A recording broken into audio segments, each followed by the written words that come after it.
भूभृतां ज्ञातारं विश्वतत्त्वानां वन्दे तद्गुणलब्धये।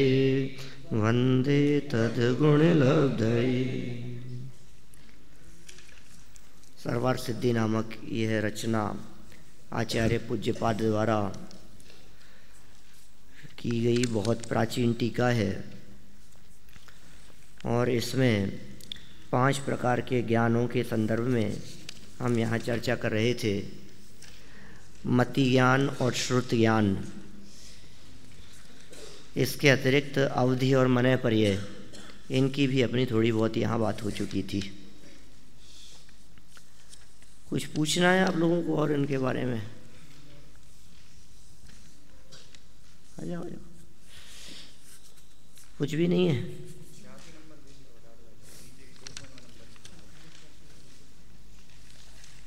इसमें क्या है?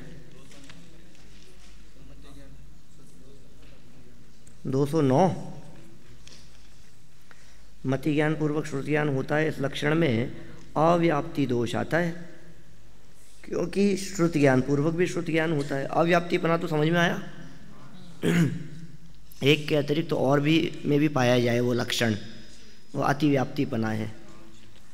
तो ये कह रहे हैं कि यदि श्रुति ज्ञान का लक्षण ये बनाया जाए कि वो मति ज्ञान पूर्वक होता है, ऐसा श्रुति ज्ञान का लक्षण कर लिया जाए तो इसमें अतिव्याप्तिपना आएगा, क्योंकि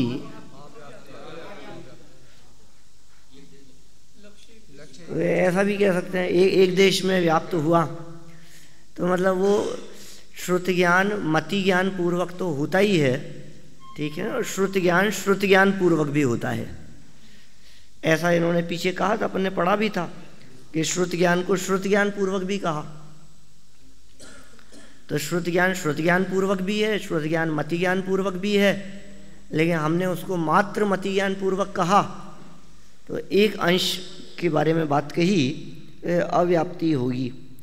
यथा किसी एक जीव ने वर्ण पद और वाक्य आदि से शब्द परिणत पुद्गल स्कंदों को कर्ण इंद्रिय द्वारा ग्रहण किया, ठीक है, शब्द आदि को कर्ण इंद्रिय के माध्यम से ग्रहण किया गया, और अनंतर उसके तत्काल बाद उसने घट पदार्थ विषयक प्रथम श्रुति ज्ञान हुआ। यदि उसने घट के कार्यों का संकेत कर रखा है तो उसे उस घट ज्ञान के बाद जल धारण आदि दूसरे कार्यों का ज्ञान होता है, तब श्रुति ज्ञान से श्रुति ज्ञान उत्पन्न हुआ। भाई पहला श्रुति ज्ञान तो हुआ शब्द आदि को सुनकर के घट ज्ञान, ठीक है, शब्द आदि को सुना उसने, घट शब्द सुना, घट शब्द सुनकर के घट का ज्ञान, ये श्रुति ज्ञान है।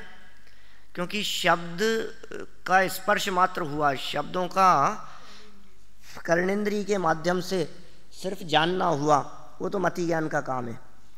तदिंद्रियन इंद्रिय निमित्तम, इंद्रिय और मन के निमित्त से होता है ना। तो जो शब्द कर्णेंद्रिय के माध्यम से जाने गए वो मति ज्ञान का विषय बना, और उन शब्दों को जानकर, जैसे घट कहा तो तुमने जो घट शब्द सुना, ये सुनना मति ज्ञान का विषय है, और घट शब्द सुनकर दिमाग में ज्ञान में वो घड़े की आकृति ख्याल में आना कि घड़ा ऐसा होता है, ये श्रुति ज्ञान का काम हुआ।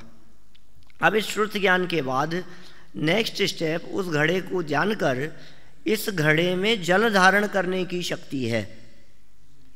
क्या ये भी श्रुति ज्ञान का प्रकार ही है? मतिपना तो नहीं है इसमें, इंद्रियों का संबंध तो नहीं है, तो श्रुति ज्ञान पूर्वक श्रुति ज्ञान हुआ, ऐसा ही कह रहे हैं।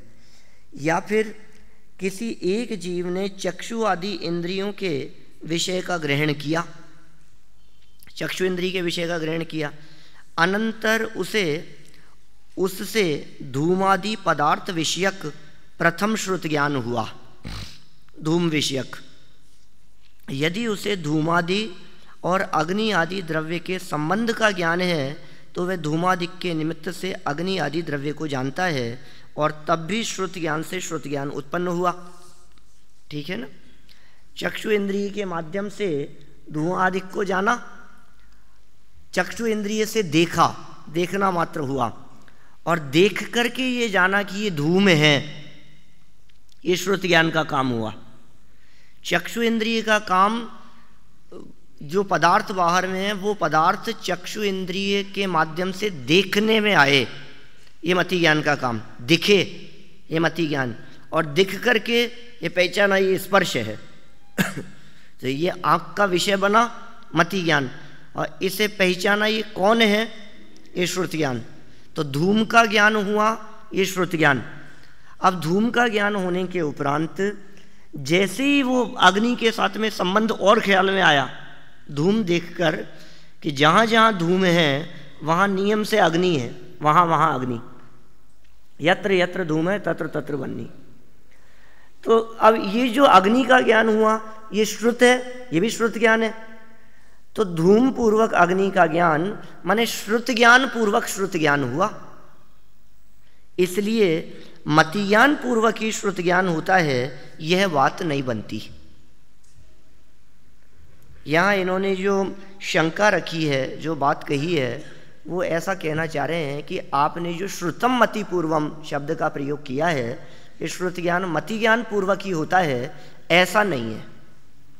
श्रुत ज्ञान पूर्वक भी होता है, ऐसी शंका रखी है। इसका समाधान किया, यह कोई दोष नहीं है, अपन ने कर ली थी इसकी बात, यह कोई दोष नहीं है, क्योंकि जहाँ पर श्रुत ज्ञान पूर्वक श्रुत ज्ञान होता है वहाँ प्रथम श्रुत ज्ञान उपचार से मति ज्ञान कहा जाता है। श्रुत ज्ञान पूर्वक श्रुत ज्ञान हुआ तो जो सेकंड श्रुत ज्ञान है वो तो श्रुत ज्ञान, और जो फर्स्ट श्रुत ज्ञान शब्द का प्रयोग किया था उसे उपचार से मति ज्ञान ही जानना चाहिए। बोलो हुआ और कुछ?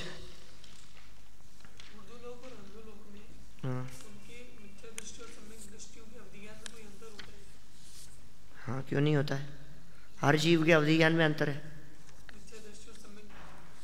हाँ, प्रत्येक जीव के अवधि ज्ञान में अंतर है।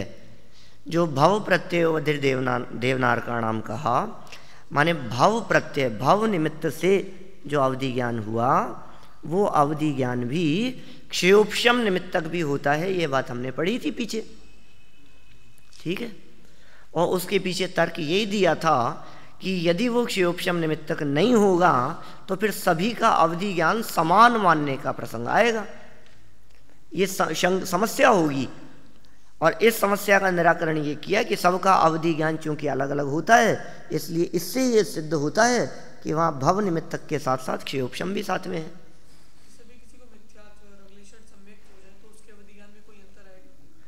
ज्ञान में अंतर नहीं आएगा, लेकिन ज्ञान का जो नामकरण किया जाएगा उसमें अंतर हो जाएगा। वो कुअवधि ज्ञान कहलाता है, वो सुअवधि हो जाएगा। वो विभंग ज्ञान कहलाता है, ये सम्यक अवधि ज्ञान कहलाएगा। हाँ, ज्ञान तो उतना ही रहेगा सब ज्ञान में फर्क नहीं पड़ता। देखिए आगे बढ़ते हैं अपन। सूत्र नंबर 24 तक की कल तक अपनी यहाँ चर्चा हो गई थी।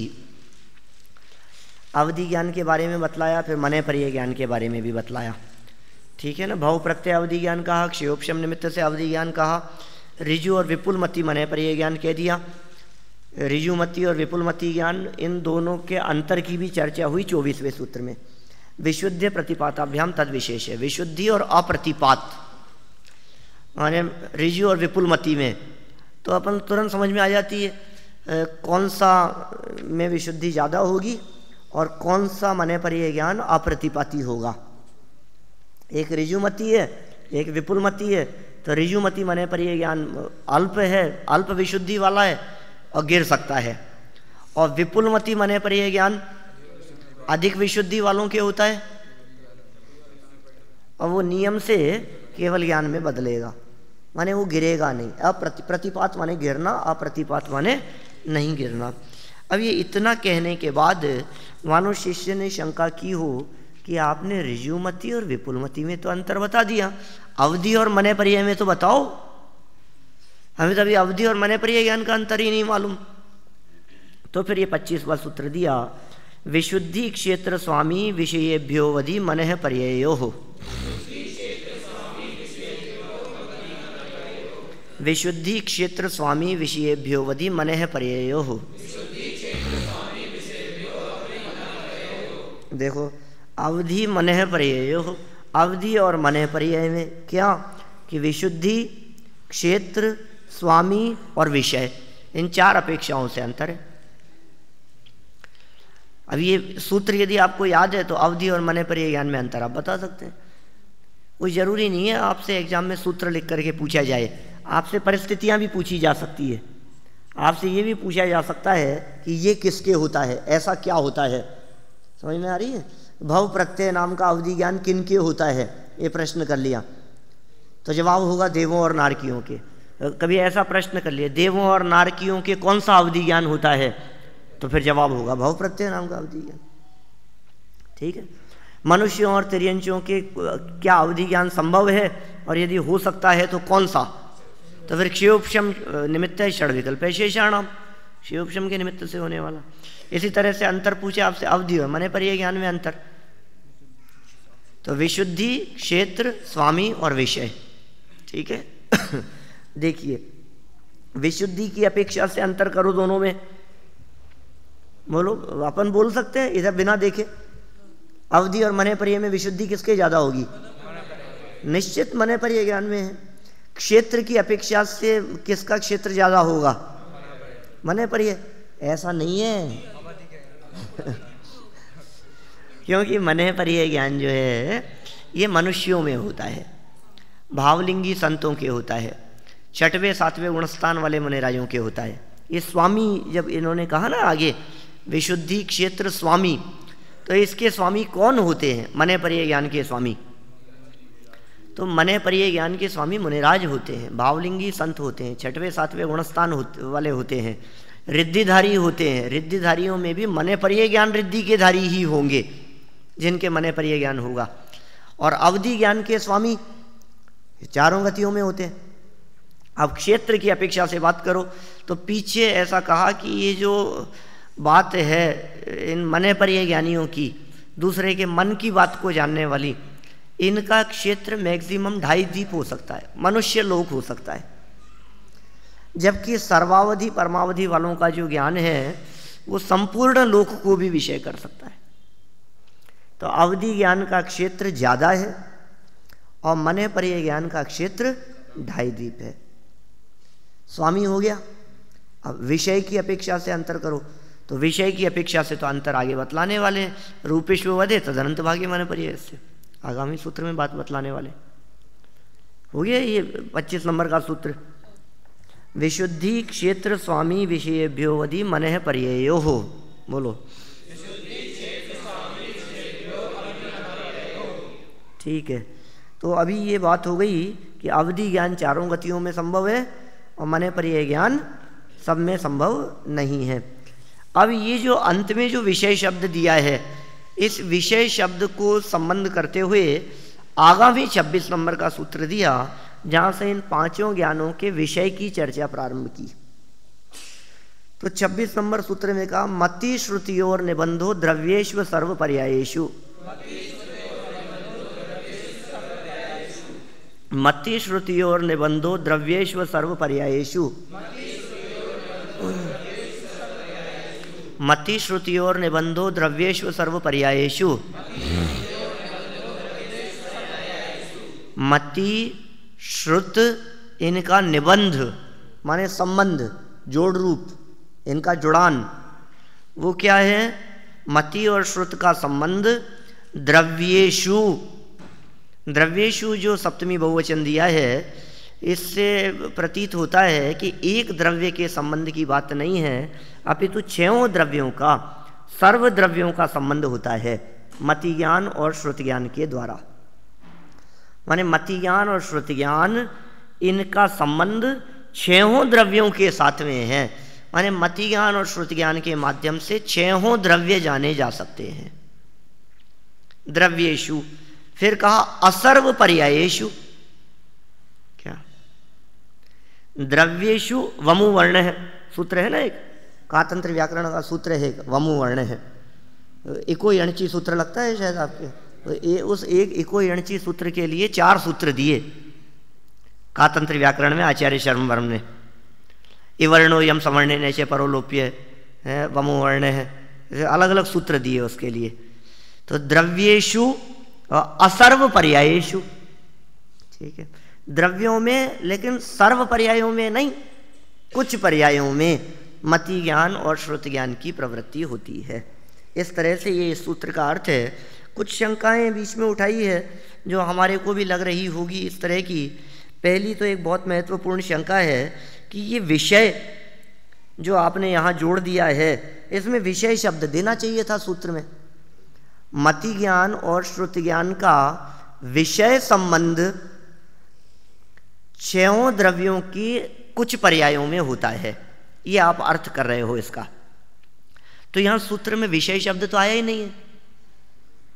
मति श्रुतियोर निबंधो द्रव्येषु असर्व पर्यायेषु, यहां विषय शब्द तो नहीं है, तो आपने यहां विषय कैसे, ऐसा लगता है कि सूत्र में थोड़ी कमी है। इस सूत्र देखो, पीछे तो जितने सूत्रों की अपन ने चर्चा की, मैक्सिमम सूत्रों में पूज्यपाद आचार्य ने यह सिद्ध करने का प्रयास किया कि ये शब्द अतिरिक्त है, ये शब्द ज़्यादा है, इस शब्द की जरूरत नहीं थी। और यहाँ इस सूत्र में कह रहे हैं कि इस शब्द की कमी है, ये शब्द और होना चाहिए था। सूत्र में विषय शब्द की जरूरत और थी, क्योंकि इसके बिना अर्थ स्पष्ट नहीं होता। तो इन्होंने जवाब दिया कि विषय का संबंध पिछले सूत्र से कर लेना चाहिए। ऐसा पिछले सूत्र से कैसे करेंगे कि विशुद्धि क्षेत्र स्वामी विषयेभ्यो, गजब हो गया। तो पिछले सूत्र के अंदर जो विषय तक की चर्चा की, उस विषय के माध्यम से यहाँ विषय का संबंध कर लेना चाहिए। विषयेभ्यः ये सूत्र आया है पीछे, षष्ठी विभक्ति का प्रयोग है वहाँ। फिर द्रव्येषु, ये जो बहुवचनांत शब्द का प्रयोग किया है छयों द्रव्यों का ग्रहण करने के लिए। और असर्व पर्यायेषु, इसका बात कही है सभी पर्यायों को नहीं जानता इसलिए। फिर एक बहुत सुंदर शंका उठाई कि एक बात बतलाओ, आप जो कह रहे हो सब द्रव्यों को जानता है मति श्रुति ज्ञान, ये तो कुछ जच नहीं रही ये बात, क्योंकि धर्मास्ति का है, अधर्मास्ति का है, आकाश काल ये जो है ये तो अमूर्तिक है, और मति श्रुति ज्ञान के माध्यम से इनको कैसे जाना जाएगा? आपने द्रव्येषु कह करके कह दिया कि छयों द्रव्यों के अंदर प्रवृत्ति होती है मति श्रुति ज्ञान की। ये बात जच रही है क्या संदीप तुम्हारे? वो नहीं जचेगी अपने। कैसे कैसे जानेगा? आखिर हम कहाँ जान पा रहे हैं बोलो? अभी धर्मास्ति काय जानने की बात कहें तो कहाँ जानने में आ रहा है? तो फिर इन्होंने जवाब दिया कि कैसे जानने में नहीं आता, कैसी बात कर रहे हो तुम नहीं जानते धर्म द्रव्य होता है, गति हेतु तो उसका लक्षण होता है, चलने में सहयोगी होता है, आगम के आधार से जानते हो, अनुमान से जानते हो, तर्क से जानते हो, युक्ति से उनका निर्णय करने का प्रयास करते हो। तो ये सब मति श्रुति ज्ञान के माध्यम से ही तो जानने में आ रहा है। तुम्हारे कौन सा अवधि मने पर ये हो गया कि केवल ज्ञान हो गया? माने मति ज्ञान श्रुति ज्ञान के माध्यम से भी श्रुत का अवलंबन लेते हुए, तर्क युक्ति अनुमान आदि का अवलंबन लेते हुए इन धर्मास्तिकाय आदि द्रव्यों का ज्ञान हो सकता है। इसलिए इसमें किसी प्रकार का कोई दोष नहीं आता है। समझ में आ गई रमन बात? बढ़े आगे। तो इस तरह मति श्रुत के बारे में बात कही। फिर अवधि ज्ञान का विषय बतलाने के लिए आगामी सूत्र दिया, रूपेष्ववधे, रूपेष्ववधे, रूपीषु अवधे, रूपी पदार्थों में अवधि ज्ञान की प्रवृत्ति होती है। अवधि ज्ञान की प्रवृत्ति रूपी पदार्थों में ही होती है। देखिए 226 पेज नंबर 95 पर पिछले सूत्र में विषय निबंध पद की अनुवृत्ति होती है। पिछले सूत्र में जो कहा था उससे रूपीषु पद द्वारा पुद्गलों और पुद्गलों में बद्ध जीवों का ग्रहण होता है। ख्याल में आ रही है बात? क्या कह रहे हैं? यहां जो रूपीषु पद जो दिया है, इसके माध्यम से पुद्गलों और पुद्गलों में बद्ध जीवों का ग्रहण होता है। इस सूत्र द्वारा रूपी पदार्थों में ही अवधि ज्ञान का विषय संबंध है, अरूपी पदार्थों में नहीं ये नियम किया है। रूपी पदार्थों में होता हुआ भी उनकी सब पर्यायों में नहीं होता, किंतु स्वयोग्य पर्यायों में ही होता है। इस प्रकार का निश्चय करने के लिए असर्व पर्यायेषु पद का संबंध होता है। मतलब पिछले सूत्र में जो असर्व पर्यायेषु कहा था, उस सूत्र का संबंध यहाँ रूपेषु अधे के साथ में भी कर लेना चाहिए, क्योंकि अवधि ज्ञान का संबंध भी सर्व पर्यायों के साथ में नहीं होता। माने अवधि ज्ञान भी क्षेयोपशम के निमित्त से होता है, इसलिए सर्व पर्यायों को नहीं जान पाता। माने ये बहुत महत्वपूर्ण बात यहाँ इन्होंने कह दी है कि रूपी पदार्थों के मध्य स्थित जीव का भी ज्ञान और बद्ध जीव का भी ग्रहण उस अवधि ज्ञान के माध्यम से हो जाता है।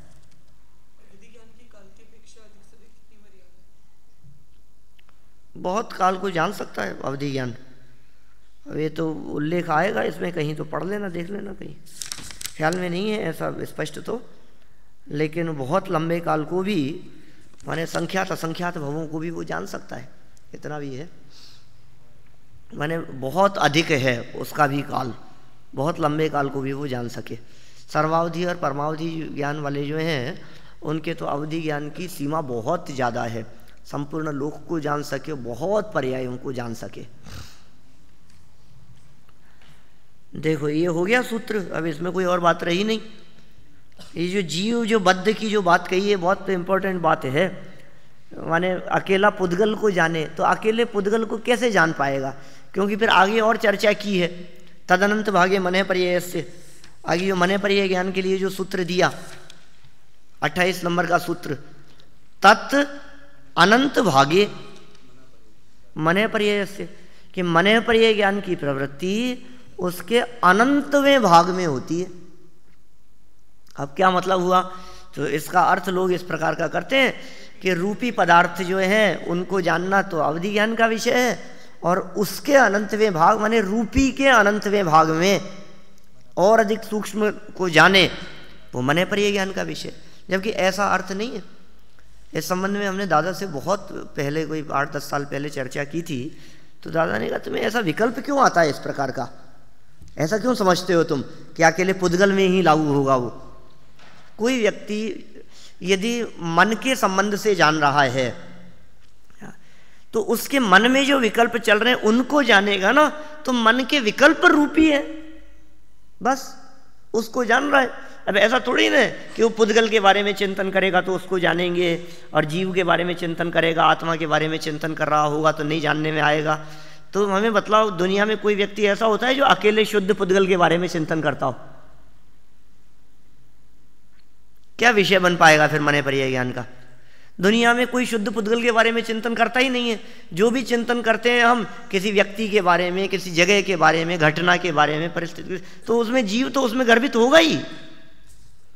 ऐसा थोड़ी ना होगा बीच बीच में यदि पुद्गल का चिंतन करते समय बीच बीच में जीव आ गया तो फिर वो रुकावट के लिए खेद है, ऐसा अटकता रहेगा मने पर्याय ज्ञान। बीच बीच में नेटवर्क नहीं मिल रहा है, डिस्टर्ब होता रहे, ऐसा कुछ नहीं होता है। आप ये सीधा सीधा से ये क्यों नहीं समझते हो कि जो विकल्प चल रहे हैं सो विकल्प रूपी है, और विकल्प के संबंध से, मन के संबंध से जो ज्ञान होता है वो मने पर्याय ज्ञान है। हाँ, मनुष्यों की ही बात है ना, क्योंकि तिर्यंचों की, अब कौन व्यक्ति ऐसा सोचता है कि बाहर ये गधा खड़ा है, ये क्या सोच रहा होगा? कौन ऐसा विचार करेगा उसके बारे में कि वो वहाँ है ना उस जगह पर स्वयंभू रमण समुद्र के अंदर एक महामत्स्य है, उसके मन में क्या चल रहा होगा? कोई ऐसा विचार करेगा?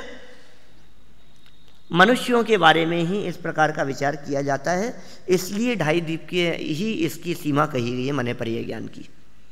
क्योंकि तिर्यंच गति के जीव तो 2.5 द्वीप के बाहर भी हैं, भोगभूमियाँ हैं, असंख्यात द्वीप समुद्रों में सब में भोगभूमियाँ हैं, और अंतिम जो समुद्र है आधा द्वीप और आधा समुद्र, वहाँ कर्म भूमि है, वहाँ भी तिर्यंच गति के जीव रहते हैं, कर्म भूमि वाले, सैनी पंचेंद्रिय हैं।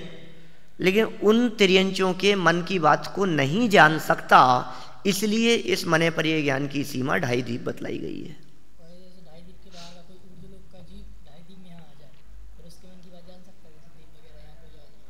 हाँ, जान सकता है, क्योंकि 2.5 द्वीप मर्यादा है ना, 2.5 द्वीप के बाहर की बात को नहीं जान सकता। तो अपने 2 सूत्र हो गए, 27वां भी हो गया और इसके साथ साथ में जुड़ा हुआ 28वां सूत्र भी हो गया। हाँ बोलो। हाँ, बुद्धिपूर्वक ही होती है। अवधि और मने पर्याय ज्ञान दोनों ज्ञानों की प्रवृत्ति बुद्धिपूर्वक होगी, विकल्प पूर्वक होगी, माने निर्विकल्प अवस्था में नहीं होगी, या उपयोग दूसरी जगह पर है तो भी नहीं होगी, या ऐसा भी कह सकते हैं मतिश्रुत ज्ञान रूप से जब ज्ञान प्रवृत्ति कर रहा है उस समय भी इनकी प्रवृत्ति नहीं होगी। ठीक है ना, माने विकल्प पूर्वक। अभी देखो इतने लोग यहाँ बैठे हैं, आप लोग, मुझे अवधि ज्ञान हो गया, मान लो कि तुम्हें अवधि ज्ञान हो गया, इतने लोग सामने बैठे हुए हैं। अब किसके बारे में जानना है? यदि ऐसा विकल्प नहीं आवे, विकल्प पूर्वक न जाने अवधि ज्ञान, तो सब के बारे में, सब क्षेत्र और उनके जितने काल की मर्यादा है, सारी बातें एक साथ दिमाग में घूमती रहेगी, फिर तो दर्पणवत हो जाएगा, सारी बातें एक साथ झलकती रहती है। ये तो कितना स्पष्ट है कि इंद्र का सिंहासन कंपायमान हुआ, फिर उसने अपने अवधि ज्ञान का प्रयोग किया तो मालूम चला कि बाल तीर्थंकर का जन्म हुआ है। अपन नहीं देखते हैं पंचकल्याणकों वगैरह में, नहीं देखा तुमने यहाँ? ठीक है नहीं, जयपुर पंचकल्याणक के समय, उसके बाद आए थे तुम लोग, उसके बाद एडमिशन हुआ था, और देखे होंगे कहीं। माने जहाँ भी इस तरह के प्रसंग दिखाए जाते हैं वो तो प्रदर्शन है, लेकिन वस्तु स्थिति भी ऐसी ही है। हाँ, ऐसा प्रदर्शन नहीं होता कि जैसे वो अपने दिमाग पे हाथ लगा रहा है ऐसे और ऐसे घुमा रहा है, वो तो दिखा रहे हैं, फिर उसको कोई ऐसे अवधि ज्ञान का प्रयोग करने के लिए ऐसे दिमाग ऐसे ऐसे लगाने की जरूरत थोड़ी, ऐसे ऊपर देख करके सोचता होगा, फिर सर पे हाथ लगाता होगा। तो सहज नॉर्मल जैसे है वैसे ही अपने अवधि ज्ञान का प्रयोग करता है, तो तुरंत उसको जहाँ वो लगाना चाहे वहाँ लगा सकता है। बिल्कुल ठीक इस प्रकार है स्थिति, जैसे आप टीवी चलाएं तो 100 चैनल हैं उसमें, अब आप जो चैनल लगाएंगे वो चैनल सामने दिखेगा, बस आप जो देखना चाहें आप वो चैनल लगा लें, वही दिखेगा। अब आप कहो कि नहीं नहीं साहब वो तो अवधि ज्ञान का तो इतने सबको देख सके, सबको जान सके, ऐसी सामर्थ्य और ऐसा ऐसा है, अरे तो होगा भले ही, वो सारे चैनल एक साथ नहीं चलेंगे स्क्रीन पर, स्क्रीन पर एक समय में एक ही चलेगा। और आजकल कुछ ऐसे टीवी भी आने लगे हैं बड़े जिसमें कई चैनल एक साथ चलते हैं, ऐसा भी आने लगा है, लेकिन उसमें भी आवाज़ एक की सुन पाओगे आप, ऐसा चलता है। माने 10 चैनल एक साथ, आप पूरे बड़ी स्क्रीन है समझ लो, और आप उसमें 10 चैनल देखना चाहते हो, 10 एक साथ स्क्रीन पर चलते रहेंगे अलग अलग। कौन से चैनल पर क्या चल रहा है, क्या प्रोग्राम चल रहा है, वो सब एक साथ दिखेगा। आवाज 10 की एक साथ आएगी तो क्या होगा बोलो? कुछ समझ में नहीं आएगा।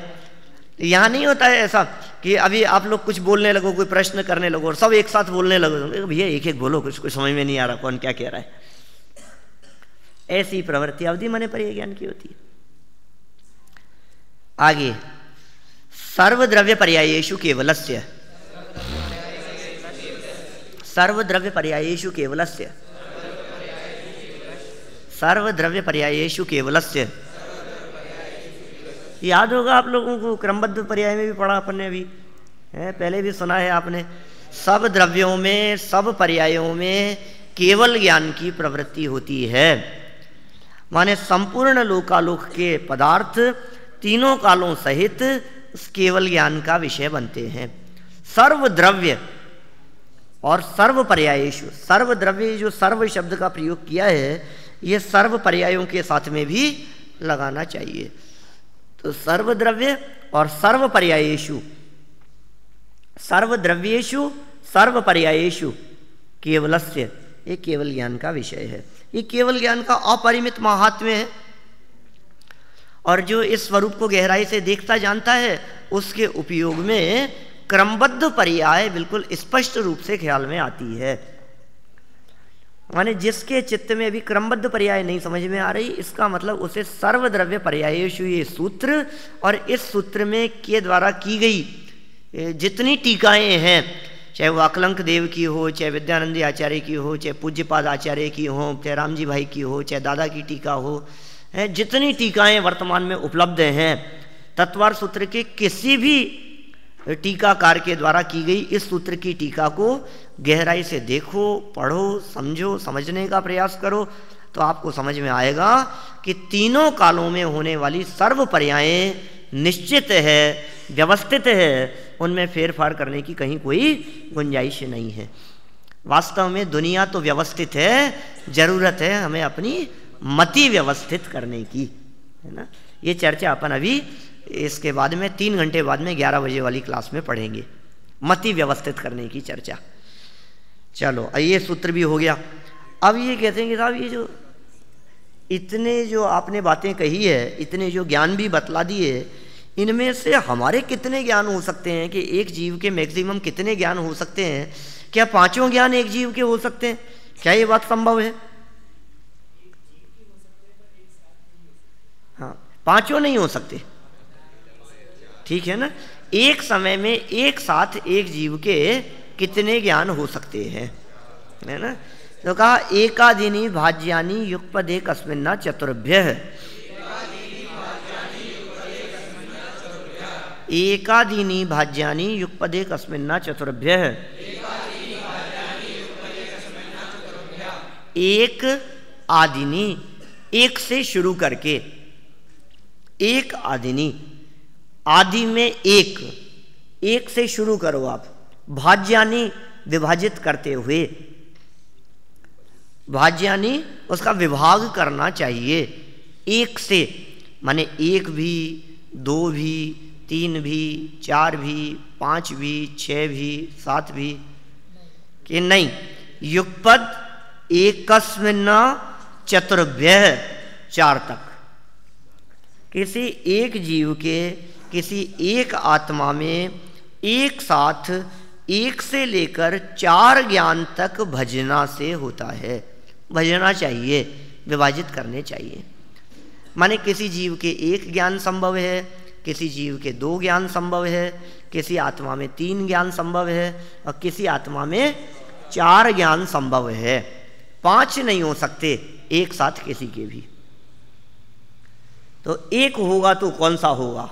मति ज्ञान, ये केवल ज्ञान, क्योंकि केवल ज्ञान अकेला ही होता है, ठीक है ना। केवल ज्ञान जब होता है तो फिर इंद्रिय मन के संबंध की जरूरत ही नहीं है। फिर अल्प क्षेत्र में जाने, मर्यादा लिए हुए जाने, द्रव्य क्षेत्र परिमाण लिए जाने जी स्वच्छा, ऐसे अवधि और मने पर यह ज्ञान, उनका क्या औचित्य रह जाता है? माने जिसका ज्ञान विशेष है वो व्यक्ति अल्प बात को जाने, इसका क्या मतलब है? तो केवल ज्ञान अकेला ही होता है, वो एक है। और 2 होंगे तो मति और श्रुत, और 3 हो तो मति श्रुत अवधि भी हो सकते हैं, और मति श्रुत मनः पर्यय भी हो सकते हैं। इसका मतलब मनः पर्यय ज्ञान होने के लिए अवधि ज्ञान होने की अनिवार्यता नहीं है। रिद्धिधारी मुनिराज हैं, मनः पर्यय रिद्धि है उनके, अवधि ज्ञान रिद्धि नहीं है। और मति श्रुत ज्ञान तो था ही, तो मति ज्ञान, श्रुत ज्ञान और मनः पर्यय ज्ञान उनके हो गया। 3 हो गए, 2 कंडीशन हो गई 3 के बारे में। अब 4 कैसे हो सकते हैं? कि मति श्रुत अवधि और मनः पर्यय, ये भी साथ में हो सकते हैं। मति ज्ञान, श्रुत ज्ञान, अवधि ज्ञान और मनः पर्यय ज्ञान, ये चारों ज्ञान हुए एक ही जीव के। तो इस तरह से क्षयोपशम सबका बना हुआ है, ठीक है ना, मति श्रुत अवधि मनः पर्यय का। लेकिन प्रवृत्ति एक समय में एक ही में होगी, ये सब एक साथ नहीं हो सकते। इस तरह से हाँ बिल्कुल नियम है। हाँ, गणधरों के 4 ज्ञान होने का बिल्कुल नियम है, नियम से गणधरों के 4 ज्ञान होते हैं। और जो तीर्थंकर बनने वाले जो जीव होते हैं, जैसे भरत और ऐरावत क्षेत्र वालों के यदि हम तीर्थंकरों की बात करें, होने वाले तीर्थंकरों की, तो उनके पूर्व भव से ही 3 ज्ञान होते हैं, मति श्रुत अवधि, पिछले जन्म से ही। गर्भ कल्याणक, जन्म कल्याणक बनाया जाता है ना, जिनके 5 कल्याणक वाले जो हैं भरत और ऐरावत क्षेत्र के तीर्थंकर, उनके पूर्व भव से। क्योंकि भरत और ऐरावत क्षेत्र में होने वाले तीर्थंकर नियम से या तो स्वर्ग से आते हैं या नरक से आते हैं। नहीं, क्षयोपशम निमित्त की कहलाएगा वो भव प्रत्यय नहीं है, क्योंकि भव प्रत्यय का संबंध देवों और नारकियों के साथ में ही। भव किसका नाम? भव तो देव भव है ना, भव तो मनुष्य भव है। तो मनुष्य भव धारण करते के साथ ही जिसके हो जाए तब भव प्रत्यय कहलाए। लेकिन मनुष्य भव धारण करने के पहले से है तो भव प्रत्यय कैसे कहलाएगा? ख्याल में आ रही है बात? जो भव के निमित्त से उत्पन्न हो उसका नाम भव प्रत्यय है, लेकिन जो लेकर के आए वो तो क्षयोपशम निमित्तक है, अनुगामी कहलाएगा। क्षयोपशम निमित्त है, षड विकल्प है, शेषण नाम था ना, तो पूर्व भव से लेकर के आए हैं। मुझे तो ये बात बतलानी है। इतना ही नहीं, दीक्षा लेने के उपरांत वे नियम से मने परिय ज्ञान के धारी भी हो जाते हैं।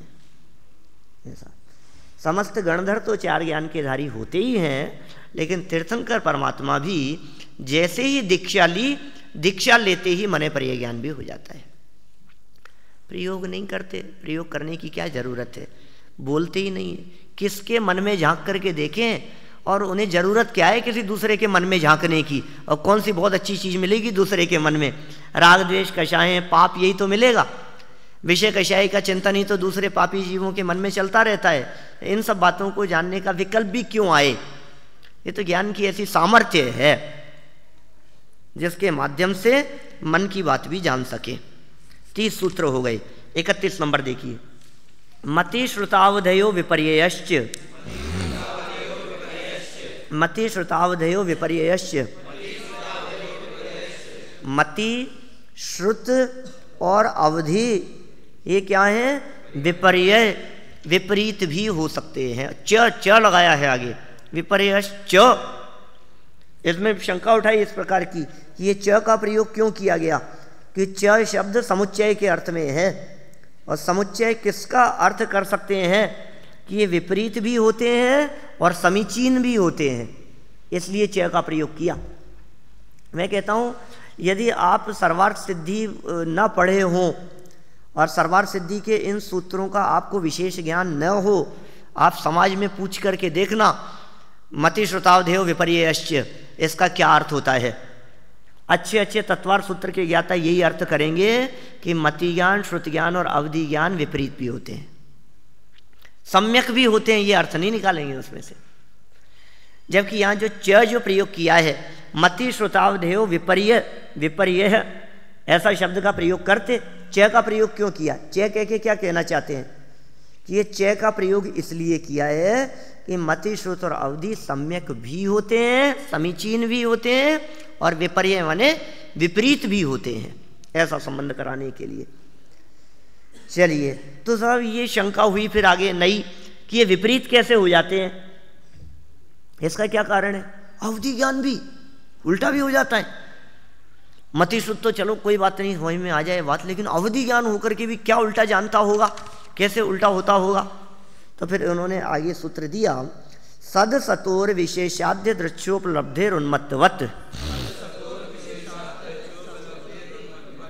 सत सतोर विशेषाद्य दृश्योपलब्धेर उन्मत्तवत्। सत असत अविशेषात। सद सतोर, सत असत, सद और असत माने जो वास्तव में है, जिसकी सत्ता है, अस्तित्व है, जो सच्चाई है सत, और असत माने जो अवास्तविक है। अविशेषात, विशेष ज्ञान न होने से। सत सतोर विशेषात, सत वास्तविक और अवास्तविक के अंतर के बिना यद्रच्योपलब्धि, जब जैसा जी में आया उस रूप ग्रहण होने के कारण क्या उन्मत्तवत, शराबी के समान, उन्मत्त की तरह ज्ञान भी अज्ञान हो जाता है। यहाँ इन्होंने ये जो उदाहरण दिया है, इसमें माता को माता कहे और माता को पत्नी कहे, ऐसा एग्जाम्पल आया क्या इसमें? इसी में है ना ये एग्जाम्पल?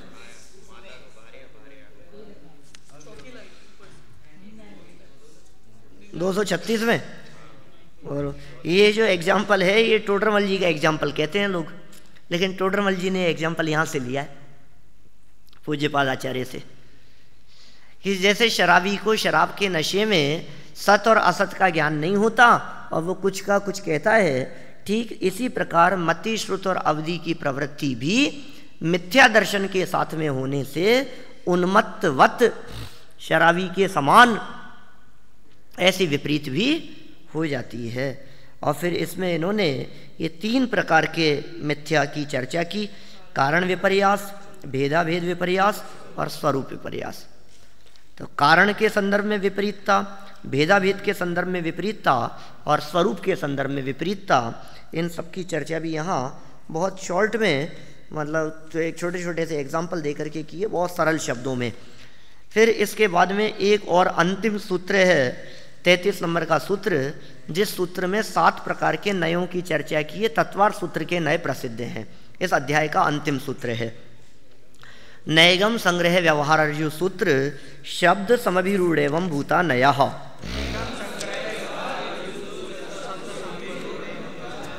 नैगम संग्रह व्यवहार अर्जु सूत्र शब्द समभिरूढ़ एवं भूता नयः।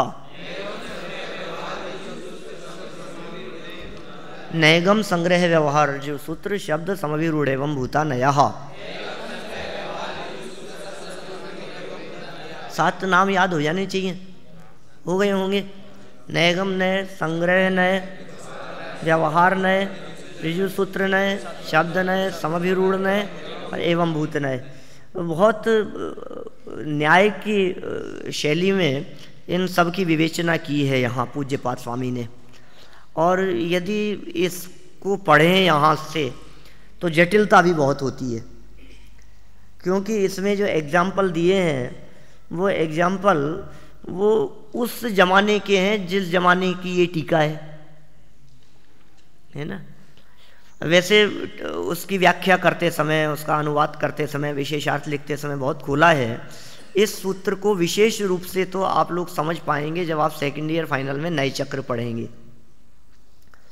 दादा ने नए चक्र में इसको बहुत सुंदर ढंग से, इस सूत्र की व्याख्या समझना चाहिए एक प्रकार से। जो नैगम आदि 7 नयों वाला जो चैप्टर है परम भाव प्रकाशक नए चक्र में, तो उसमें एक प्रकार से सूत्र की ही व्याख्या है। फिर भी आप लोगों के लिए जितना उपयोगी है उतना मैं आप लोगों को बतला दूं 2 मिनट में। नैगम नय संकल्प मात्र को ग्रहण करने वाला होता है, तत्र संकल्प मात्र से ग्राहको नैगमो नय है। ये नैगम नय की व्याख्या की है ऐसी, संकल्प को ग्रहण करने वाला। अब ये संकल्प भूतकालीन भी हो सकता है, वर्तमान भी हो सकता है, भविष्यकालीन भी हो सकता है। कैसा संकल्प कि किसी एक को देख करके उसकी भविष्य में होने वाली बातों के आधार पर वर्तमान में कथन कर देना, ये संकल्प के आधार पर किया गया कथन हुआ, ये नैगम नय है। किसी भी चीज को, भावी तीर्थंकरों की चर्चा करना है ना, राजा श्रेणिक को वर्तमान में तीर्थंकर कह देना, ये भावी नैगम नय का विषय है। कभी भूत नैगम नय के विषय इसी प्रकार के बतलाते हैं। किसी कंपाउंडर को डॉक्टर कह देना। अभी शास्त्री फर्स्ट ईयर में पढ़ रहे हैं आप, आपको शास्त्री जी कह करके पुकारना, तो भावी नैगम नय का विषय। अरे शास्त्री में एडमिशन ले लिया, 2-3 साल पढ़ते हुए हो गए, अब शास्त्री बन करके निकलेगा। मेडिकल कॉलेज में जिस विद्यार्थी ने एडमिशन लिया उसे डॉक्टर साहब कह करके पुकारना। तो ये सब नैगम नय के लिए इस तरह के एग्जाम्पल दिए गए। ये भूत भावी वर्तमान 3 प्रकार का नैगम नय है जो संकल्प मात्र के आधार पर ग्रहण करता है। हाँ हाँ, कहाँ निष्पन्न हो गए? उसको थोड़ी ना कहते हैं, निष्पन्नता तो संपन्नता का नाम है। जिस दिन शास्त्री फाइनल का एग्जाम दे लोगे तब तक भी शास्त्री नहीं कहलाओगे। जब रिजल्ट जिस दिन आएगा उसके बाद शास्त्री कहलाने के योग्य हैं। लेकिन नैगम नय कहता है नहीं नहीं कोई बाधा नहीं है, हो गए, उसमें क्या है, पहले भी कह देगा। नैगम नय के प्रयोग है, झूठ नहीं है। अरे क्या फर्क पड़ गया उसमें, एग्जाम दिया है तो पास तो होना ही है, डिग्री तो मिलनी है क्या। अब एडमिशन ले लिया तो ऐसे थोड़ी ना, अब तो निकल पूरा करके निकलेंगे। फिर संग्रह ने किसका नाम, समूह रूप में वस्तुओं को ग्रहण करने रूप जो शब्द प्रयोग किए जाते हैं वे सब संग्रह नय के प्रयोग हैं। जैसे हमने कहा बालक, विद्यार्थी, पुस्तक, तो किसी एक विशिष्ट व्यक्ति, विशिष्ट वस्तु से संबंध नहीं है, वो समूह रूप से पदार्थों को ग्रहण करे। महासत्ता और अवान्तर सत्ता रूप से जो समूह रूप में विषयों को ग्रहण करता है वो संग्रह नय है। व्यवहार नय, उसमें भेद करने वाला, वो व्यवहार नय है। संग्रह नय द्वारा संग्रहित पदार्थों में विधि पूर्वक भेद करे, वो व्यवहार नय का काम है। ऋजु सूत्र नय वर्तमान पर्याय ग्राही होता है, कि सिर्फ वर्तमान पर्याय को ग्रहण करे, वो ऋजु सूत्र नय है। ठीक है, नैगम संग्रह व्यवहार ऋजु सूत्र हो गए। शब्द नए जो लिंग संख्या साधन कारक आदि के व्यभिचार की निवृत्ति करने वाला है। माने समझ लीजिए हमने कई जगह, आपको ध्यान होगा इन सूत्रों को पढ़ते समय बीच बीच में बतलाया आपको कि ये नैगम नय से है, यहाँ समभिरूढ़ में लागू होता है। ध्यान है आपको, कहीं कहीं हमने इस तरह की बात कही है। जैसे समझ लीजिए आप पहला ही सूत्र ले लीजिए, सम्यक दर्शन ज्ञान चारित्राणी मोक्ष मार्ग है, तो शब्द नय इसका निषेध करता है। शब्द नय कहता है कि बहुवचन के साथ में एक वचन का प्रयोग कैसे कर रहे हो आप, ये शब्द नय इन बातों का निषेध करता है। फिर समभिरूढ़ नय कहता है कि रूढ़ी परंपरा से जो बात चली आई है, परंपरा से, या जो शब्द जिस चीज में रूढ़ हो गया, प्रसिद्ध हो गया, उस बात को ही हम स्वीकार करते हैं, ये समभिरूढ़ नय कहलाता है। जैसे केवल ज्ञान, अब केवल ज्ञान का पूरी दुनिया में कहीं भी अर्थ करो जाकर के पूछो तो लोग तो ये कहते हैं केवल ज्ञान मतलब ओनली नॉलेज, केवल ज्ञान का मतलब तो यही होता है। जबकि जैन परंपरा में, जिनागम में ये केवल ज्ञान शब्द समभिरूढ़ नय की दृष्टि से देखें तो क्षायिक ज्ञान के अर्थ में रूढ़ हो गया है।